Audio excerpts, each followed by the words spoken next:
Good evening. Ira Epstein of Linn & Associates with your metal market wrap-up for this Tuesday, and we're at the 27th of April, 2021, and the time right now, well, we're sitting here at 7 p.m., just after it, and that's daylight savings time. Well, down a little bit in all the metals, as you can see. Copper really stuck its head up, got over the 450 level. Let's applaud it. You haven't seen that in a long time. Most are coming down. The dollar's slightly higher, and you would expect that we're going to get some pre-evening up now to the FOMC monetary policy statement coming out at 1 o'clock. At 1:30, the press conference tomorrow with Fed Chair Powell. In the evening, we're going to see President Biden give his speech as to what's going on. He's pulled back from what we're reading on the estate taxes. They're going to be left alone. He's still gunning for a increase to 39.6% on the top tax rate and for the capital gains rate. I predict the capital gains will not come anywhere near that number. If it goes up, we'll see what happens there. And he's already seen he can't get the estate tax, the timing of that wrong, and I don't know that there's any real power to get that done anyway. So that's where we're at. But when we take a look at the market, what we've done is we've had one of these rallies that I've been pointing out to you regularly that's coming up to challenge the 18-week moving average of closes. That's a natural resistance point. That number's 1783.20. And remember, this chart only plots right now the last price here and then the settlements of each day. When we take a look at the gold here, we can see a market that's getting price distribution. What do I mean by that? Well, just take a look. You still have higher lows, higher highs, but you're not going anywhere. Suddenly, with today's action, you took away, and when I said higher lows, higher highs, that was without tonight's action. With tonight's action, the fact that we've already taken out the lows of Tuesday, we're into Wednesday trade, I have lower highs, higher lows. You've stepped out of the uptrend. To get it going, you've got to get back through Tuesday's high of 1785.90. If the market's going to fall here, I'm going to look for support at 1761.90. The resistance is the combination now of the upper Bollinger Band and the 100-day moving average in green. And momentum is turned down. So this market acts tired to me. You know what's interesting? It's looking over at the grain complex. If you're a trader, you see prices have run away to highs we haven't seen in many, many years. Same thing going on in the metal markets in terms of some of the industrials, the palladium at new highs, the copper going up to $4.50. You can go through the commodity complex and you're seeing increases as a whole. Gold isn't participating. Bitcoin is. I don't know that Bitcoin is an inflation hedge, though.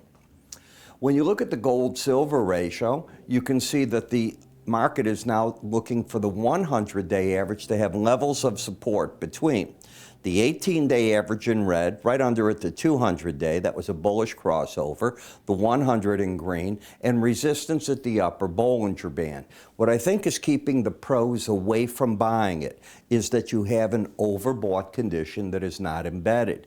I don't think the computers, in fact, I do think, I said that wrong, I think the computers take into account overbought, oversold, embedded. They can call it whatever they want, but they look at momentum in phases. This phase right here isn't saying rush out and buy me. That's all I'm saying. I'm not saying the trend isn't up. It is. The bias is up, but you're overbought. In copper, you had a couple of days over the upper Bollinger Band, so you're pulling back. That's not a surprise in any manner at all. That's very normal.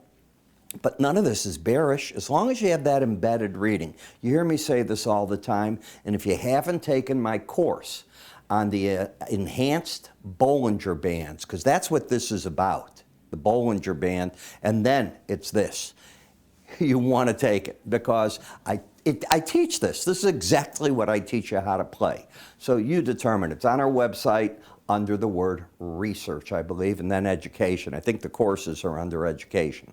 My videos are research. Higher lows, higher highs, bullish, still embedded. I predict the pros will still buy this market on each of these breaks. There's a moving average they'll look at. The setup is there. We'll see if they do it. In the platinum market, you stepped out of the uptrend today. Now, this trend began right through all this. And the Bollinger Band was hit twice, and now you've broken through a previous low and you were overbought. That's why I don't recommend that traders go in and just buy into overbought conditions. You can do what you want, but it's what I teach. That's what I preach here, what I teach to people. This was a come out area, not a go in area. Then I get the palladium market, which still has the fully embedded reading. This is called running the Bollinger Band, just like the copper market. So these two were setups on that Bollinger Band course that have kept going, and I predict that the pros will still buy the breaks, and it'll be another moving average that I don't show here. In the dollar index, the resistance has become now the 100-day average. On the way down, this market's been playing at the 100-day average in the lower Bollinger Band. Now that it's under it, and that was Monday, that number should become, in theory at least to me, resistance, and that seems to be what it's doing. If you get the red line to close over 21, I'll look for a challenge up here. Until that occurs, I say the pros are selling. Do I think they're going to be very aggressive tomorrow? I don't think you're going to get much more in the currency arena to be aggressive about until the Fed's through talking. Why would you step in front of that? I mean, don't get me wrong, there's a lot of people that want to gamble on that. I'm not one of them, and I wouldn't teach to do that. If anything, I've been telling my clientele who have a position against the dollar, they cut it down today in the market, but just for the reasons I'm giving you, and they cut it down sharply, and that's what I want to do. I can always come back. There's always another plane ride, a train, a bus. But if you don't get out of the way of a market, you got broken legs. You can't catch those flights. Ethereum, you're back up to the resistance, and you're trying to embed again. So the market's overbought here. You have both numbers tonight over 80. That's the first day of doing it. We know the trend is up. We've seen that. The bias has stayed up, and you're back to a resistance point. Now, I hate that the chart's that wide. We don't have enough days for me to narrow it in and make it look the way that I'd want to. So please appreciate that.